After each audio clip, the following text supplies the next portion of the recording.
may have a hard time seeing the screen over here, so if that is an issue, there are some vacancies back here. You make that choice. Well, thank you very much. It seems like there's always yet another issue going on in our lake. It's one thing after the next, and it's a moving target. We understand that. So before I begin, I'd like to thank Gina Burt for assisting with so much of the materials, the handouts, the signs. Make sure you look at these signs. We also have examples of gobies up here on display. Make sure you look at those. We got them right out of Burt Lake. And I'd like to thank Jane McGinnis, who does a phenomenal job, MC Videos. This is a very professional presentation. Thank you, Jane and Pat, for all you do for this. So I'm going to start out. When I was a kid, I went to the Christian school in Grand Rapids. That's where I grew up. And we always had to memorize Bible verses. Surely he will save you from the fowler's snare and from the deadly pestilence. And I've always kind of remembered that. You know, you remember that. And I used to ask my teacher, this is probably 4th, 5th grade, what's a fowler's snare? I never got a good answer for that, so that'll be our topic next year, okay? But the deadly pestilence, they always just said, it's Satan. Well, okay, well, what could this be anyway? And I tried as best I could to come up with a few definitions of pestilence. It's a deadly disaster. It's a disease that affects the entire community. And of recent, of course, we've had COVID. And if you read the Old Testament, you see the 10 plagues. It's some kind of an epidemic of some sorts. So what is our latest pestilence on Burt Lake? It's the round goby. And I put down the Latin phrase, and if you want somebody to pronounce it properly, see Carrie later on. She can probably say it without fumbling over it. The round goby is Russia collusion. Actually, these things came from Eastern Europe, Eurasia actually, the Caspian Sea area. And they snuck away on these big seagoing freighters and got into the Great Lakes, probably around 1990. I mean, we could argue about specifics on that, but from there, they found their way into all the inland waterways. And we've got a picture of the goby up here. And as I said, you've got some life-size pictures here as well as the real deal on display up here. Here's a few facts. As I've already mentioned, they are native to Central Eurasia, the Black and Caspian Seas. Linda and I touched our toes in the Black Sea 2 years ago. We didn't see any gobies at that time. They were introduced to the Great Lakes, as I said, around 1990 by way of these freighter ballasts. They're very aggressive and they have voracious appetites. So I put these 3 in this tank, a small, medium, and large, and inadvertently a couple of other minnows went into that tank with them. Little first-year fry, gone. I mean, immediately. Here's something that's really an issue that we got to get our hands around.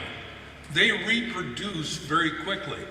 Most of our native game fish reproduce every year, the sturgeon every 4 years. So it's not like these guys who will do it up to 6 times in a summer. I even read one story recently where they said 8 times, every 2 weeks. That's amazing. They just keep reproducing. So right now, they've got the upper hand. Their lifespan isn't that long, it's about 4 years, but you start multiplying 4 years times all these reproductions, and they flourish in a wide variety of habitats. What that means is, last year I was catching gobies in 55 feet of water. and it was cold down there. I'm guessing it was probably 50 degrees or less. These things are sitting in 72 degrees of water, no problem. So water temperature doesn't seem to impact them at all. The habitat, they can live in rocks, they can live in marl bottoms, in the weeds. It's amazing. They can tolerate very low oxygen concentrations. Jim and I have been having this discussion with the DNR quite a bit over the last couple of years. Dissolved oxygen levels. And we test the oxygen levels in Burt Lake on a regular basis. And there's just a narrow band where some fish can thrive and a foot below that they can't, or 2 feet above it they can't. But it doesn't impact the gobies. They feed on everything. Invertebrates such as crayfish. They displace the native fish and take over the habitat. The number of native fish have declined in areas where the round goby has become abundant.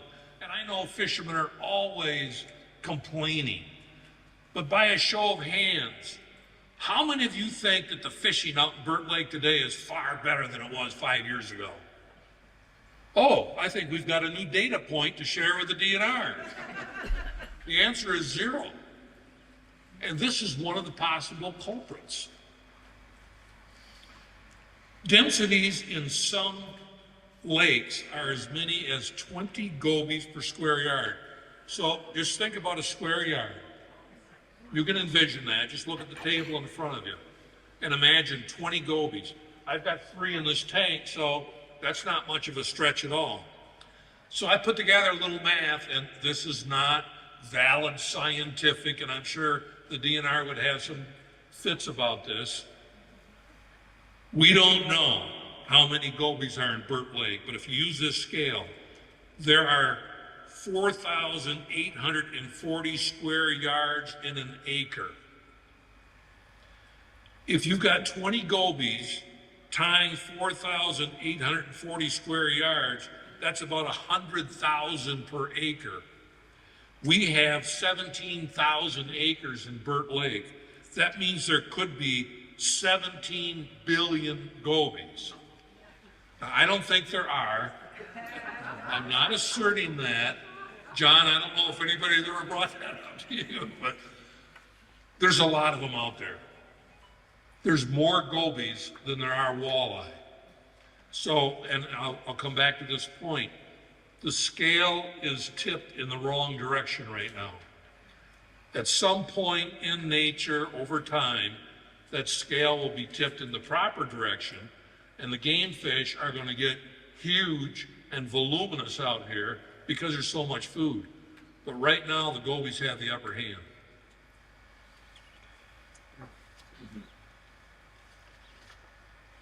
So what prompted us to sound this alarm? A number of our members have expressed concern about the disappearance of smallmouth bass spawning nests in the shallows in front of their properties. Just yesterday, I was talking to my neighbor who's lived here 60 years. And every year, he would go out. This is a great guy. He's a Navy SEAL, a great guy to talk to. He'd go out and just take his canoe along the shoreline between our house and Russo's, and there'd be 12, 14, 15 bass nests. You've seen them, haven't you? They're about the size of a tire. So the bass get on the nest and they clean off the bottom with their tails. It's really nice. You can see some little pebble stones. She lays the eggs. He watches the nest and guards the nest. And this has been going on for a long time in Burt Lake. This year, I didn't see any. They've disappeared, and I'm getting to that. So last year, we visually observed 2 smallmouth nests for several weeks, and they happened to be on either side of our dock. And Linda will validate, because you know all fishermen like to stretch the truth, but this is a true story. They were on each side of our dock, and I'm watching these things. The DNR has come up with a program where they allow catch and release fishing.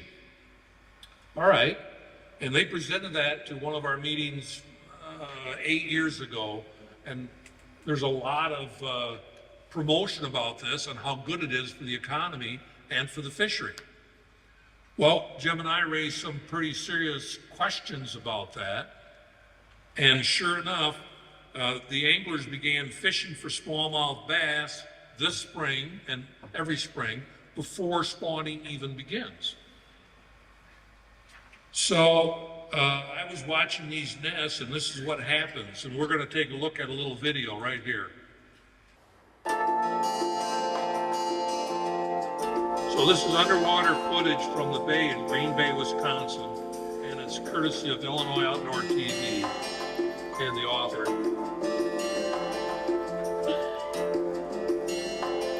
Once the bass leaves their nest, it's unguarded, of course.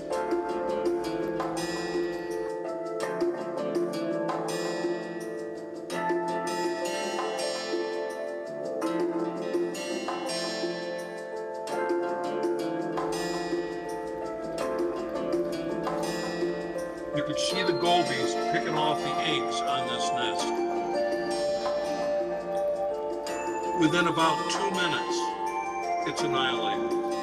All the eggs, all the fry are all gone.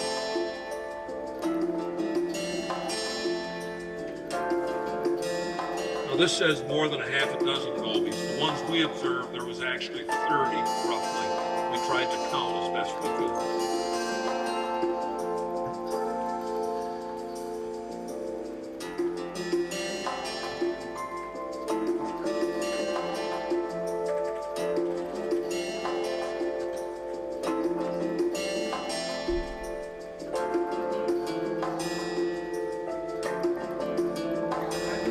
Gobies or both? It's a very good question. The goby only lives about 4 years, so that's why I've got 3 different sizes here. These could be first-year gobies.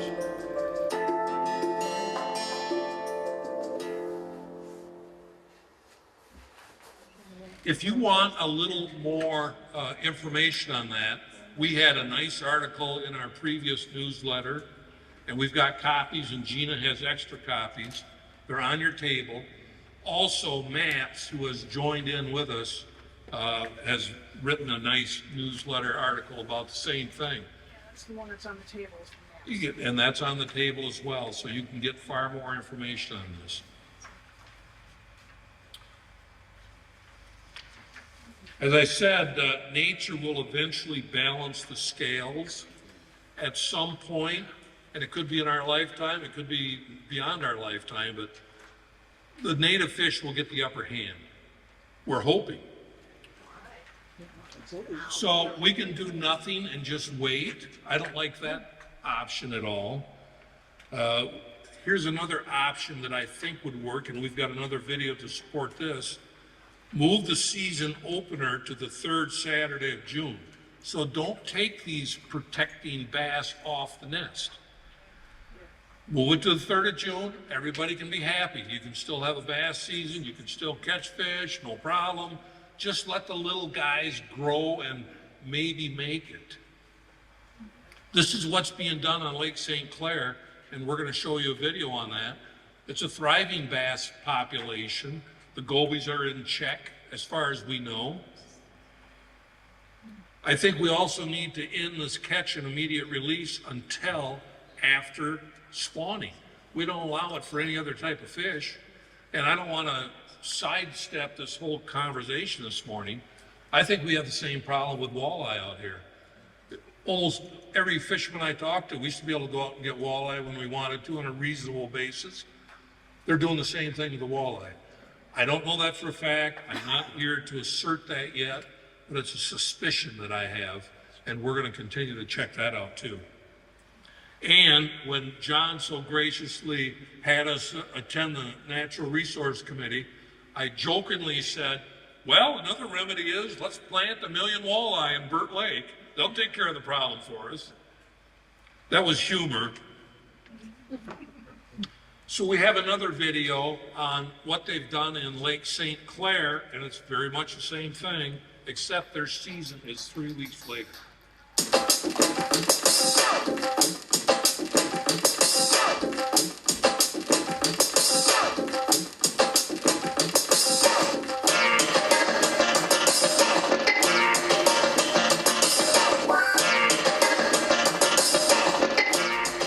have a world-class bass fishery here in Burt Lake and Mulligan. So why do bass follow divers around? Well, I like to think it's because they like us. And they do, because they figured out that we usually provide an easy lunch. Divers tend to knock over rocks and logs and all kinds of things as we move around on the bottom. Sometimes we even move things intentionally. And the bass's favorite food, crayfish, like to hide under stuff.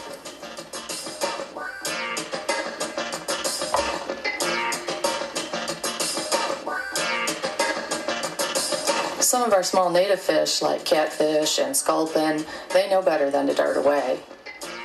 They've learned their best defense is to stay very still, try to blend in, and hope they escape notice. When the round goby arrived, everything went out of whack. The gobies competed with crayfish for holes and hiding places, and basically they won. The gobies also love to eat fish eggs and small fish, and they're very aggressive feeders. You can see how active they are. 15 years after they arrived, we were getting worried. Each year, there seemed to be fewer and fewer native fish and crayfish, and so of course then there were less big fish like the bass. It took a couple generations of bass, or about 20 years. So the comment was it took a couple of generations generations for the bass to really catch on to the gobies and start And that's when targeting them bass as food. figured out that But gobies now taste they're doing really good. And of course, by that point, there was plenty to eat. 5 years later, the bass are huge and the gobies are on the run. As bottom fish, gobies are the perfect prey for bass. With an instinct to dart away from danger, gobies make good sport for schools, or as we like to refer to them, hunting packs of bass.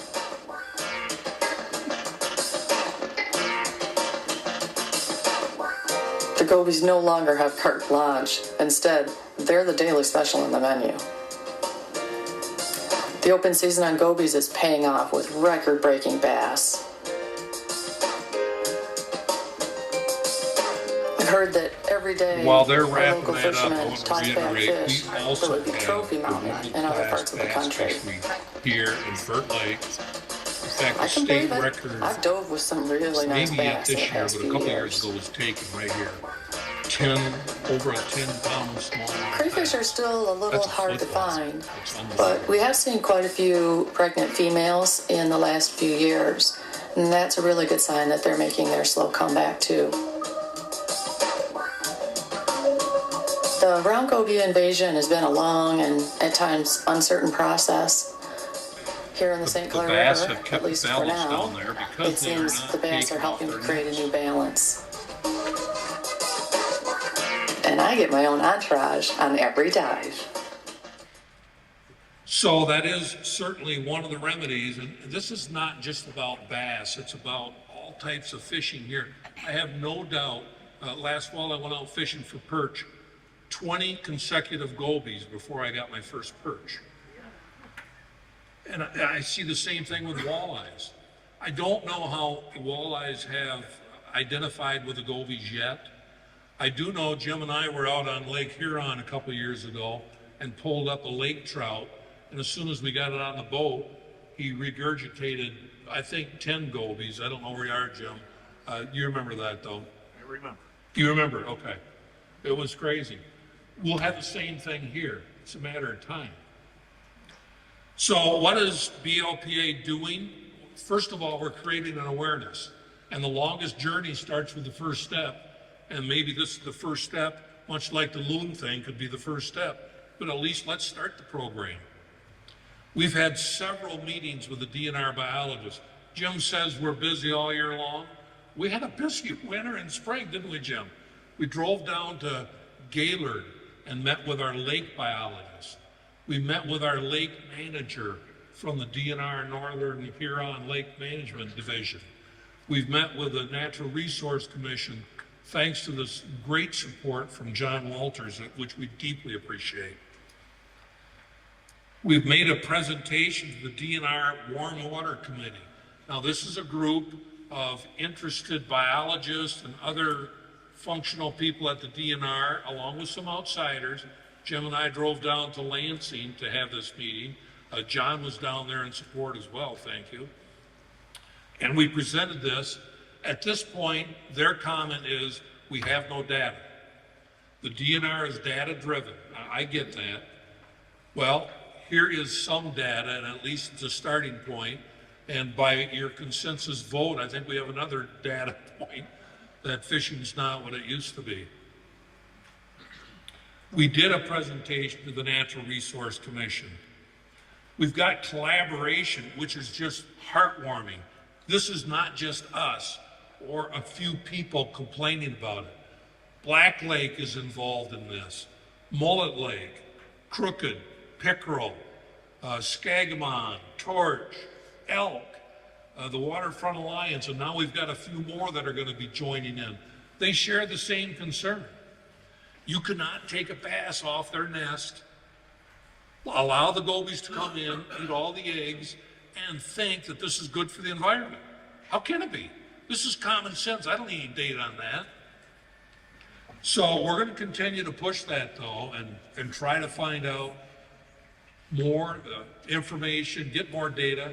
We even offered our DNR lake biologists to fund part of the research on where are the small bass. Give us a population count on the little bass. It's great to catch these big bass, hold it up, take a picture, let it go, and they'll live another year. But what happens when they die eventually, and they will? Are there any little fish to replace them? We had a scuba diver in here last year, Kim Stricker, who did a video, and we can make that available to you too. He did a whole series of underwater looks right here in the inland waterway. He says, oh my gosh, you got world-class bass fishery, but I didn't see any little guys. Where are the little bass? They're all being eaten. So do we wait until the Titanic hits the iceberg, or do we try to avoid it before it happens? And I would rather be proactive, and I think most of you would too. I think I've covered most of my points, and we did allow time for question and answer. I'd be more than happy to do the best I can. I'm not a biologist. I'm just a servant for BLPA. What do we do about it? I mean, how do we, today, what do we do? Well, we are going to continue this message. We're trying to gain more momentum. We've got another presentation in a month or so, Jim? In August. In August. So we're going to continue to push that agenda forward. So there's nothing we can do writing okay. It's a process, not an event. We're trying to get the season moved back. That's going to take, I don't know, several years, if that. I don't, John, you got an insight on that? I don't. Right. It's time. Two-part question, Dave. Do I understand correctly that the catch and release and the season that allows smallmouths or bass to be taken off their nests too early were changes that the DNR made at some point? I think it was 2016, Jim, we can check, but I think we attended a meeting where that was first introduced. Second question then is, the DNR is telling you they can't make a decision without data, then how did they make those decisions without data?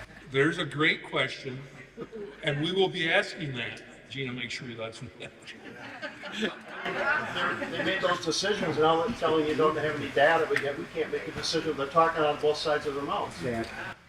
I think there was pressure to expand the fishing season, and some areas of the DNR has been having some challenges for getting licenses, people not being quite as enthused about outdoor things as they once were, and I think they were responding to that. So they didn't use data, they used public pressure. Yep. But our public pressure isn't good enough. They got it. Well, we're building our public pressure. Exactly. It's a process. Tom, I like the way you think. Yeah, right. You should be a judge or something like that. You mentioned that Lake St. Clair has the population of small bass very plentiful, right? Yes, And they took off the restrictions that you just mentioned. The Lake St. Clair bass season, if you look at the regulations, it does not open until the third Saturday of June. Is that correct? Why is their regulations different than our laws? We've been asking that question. We've asked that question many times. And what do they say? The weather, we're a little cooler, and is that part of the issue? It is. It absolutely is part of the issue. And guess what? That's the issue here. The water's cooler. We're no different than Lake St. Clair in that regard. So they've had this restriction off, when did they take it off from Lake St. Clair? We did a brief viewing of that. Over the last 100 years, the restrictions have gone up and down over the, Yeah, it's confusing. right. Data is Lake St. Clair proved your point. Right. There's your data. Yep. So what don't we understand? But you cannot statistically enumerate that data. This is called ethnographical data, what we're sharing with you right now. It's such a question real quick, please. These fish are not, these gobies are not, can we catch them or we can't? Well, no problem. Just go right out in front of your cottage. They're all over the place. 17 billion. Oh, maybe not. Matter of fact, we got 3 right here. You can try them. Yeah. No. Yes. That if you do catch those, do not put them back in the lake. They're an invasive species. It's actually illegal to put them back. There's a good point. Thanks, Jay. Just to go with your point of they can live anywhere. I encountered them on the Sturgeon River. Amazing. If they're there. So Mike lives up the Sturgeon River several miles. Youngs are here. Where are you? You're 10 miles up the Sturgeon River, aren't you? Rondo. So yeah, they've made it up the Sturgeon. They'll make it everywhere. Are there other preservation organizations in the state that we could band together and try to get more pressure? Actually, if you get a copy of the handout we gave to the Natural Resource Commission, we've listed 8 different associations, and we certainly are going to go back as well and try to get more people involved. We want this to be more than just 8. We want it to be 80. Yeah, if they exist, have you tried to enlist the bass fishery organizations? Well, we've been meeting with them as well, and that's going to be a little yin and yang, I guess we could call it. They like the fact that they can come up here in May and have these tournaments. Well, we're going to continue to talk about this. Yeah, there won't be no tournament. Right, it'll be self-defeating if our position is correct. If our position is not correct, which they think our position is not correct, then, well, we'll see. Do you have any politicians on board? What's that? Do you have any politicians on board? We have talked to some. We got John Walters. He's certainly a huge resource for us. We've specifically, intentionally shied away from that for now. Because, as John will tell you, as a Natural Resource Commission, the last thing he wants to hear, that person wants to hear from, is a politician. So typically, that doesn't work in your favor. But we're keeping that in our pocket. But that's certainly something we're going to continue to chew on. What about the topic on tournaments, fishing tournaments in general? I'm sure they have to be permitted through the DNR. How is that regulated? Is there any way you could speak on that? There's a wonderful question. It's permitted through the DNR, and it hasn't been an issue getting these permits. Yeah, I mean, I would suspect that there's a certain percentage of mortality involved in each tournament when you go out and catch hundreds of fish. Just curious how that's managed. There is, and there's points deducted if there's prize money involved and whatever. It depends on what the tournament is, but quite often they'll take the boats back down here to the Indian River, and that's where the fish are released. and then they swim back to their nest, and I don't know how long that takes, a couple days probably. Oh, well, it doesn't matter because within 2 minutes, the nest annihilated. Great questions. Maybe you got one. Have anybody considered legal action since there's different dates all over the state? Well, we could, I guess. I don't know. We're looking at lots of options. Right now, we need more data and more information. We're doing the best we can to try to gather more. This is certainly a start. Yeah, appreciate your efforts, and to complain about it does nothing. Your humor, the humor side of the question, introducing the walleyes, they quit stocking, I believe, in the 90s. Maybe not 1 million of them, but is there any chance of the DNR? Is that an avenue to, even though it's humor, an avenue to pursue more predators? Well, it is, and I think that's a great question. That's one of the reasons we're so hot on moving the season back on bass. I'm not even a bass fisherman. Right. I don't even care for bass. However, I know they're going to help balance the scale. We have broached the topic about lake trout. That's been planted out here. Walleye, we've planted walleye out here. We're concerned with DNA, of course. Believe it or not, we're far more knowledgeable about that today than we ever were before. And according to the data that we get from our lake biologists, the walleye population in Burt Lake is healthy. I'm just telling you what they have shown us. We've got the graphs. They do first-year studies every fall. They do a shocking study. Our population's healthy. It's healthy, but it's small. Well, and I ain't catching any of those healthy fish. How about you? And back in the 90s, the answer I had gotten at that time was we wanted it to be a naturally reproducing lake, which is fine, but now that we have an invasive species, you may want to reconsider to have this predatory fish. I agree completely. So, we're looking at every possible option. That's a great suggestion. We'll continue to ask that question. Other questions? I'm so happy to hear so much interest in this topic, even for many of you who perhaps aren't fisher people. It's still our lake, and we want to maintain and preserve it as best we can. Other questions? Well, if you do, don't hesitate to ask. Send me a message, give me a call. I'm in the directory. You can always contact DLPA and we'll get back to you. Those videos are all on YouTube. All you have to do is go in and Google search gobies, and you'll be surprised at how many videos you will see on YouTube. Right. Jane, thank you very much. All right, thank you.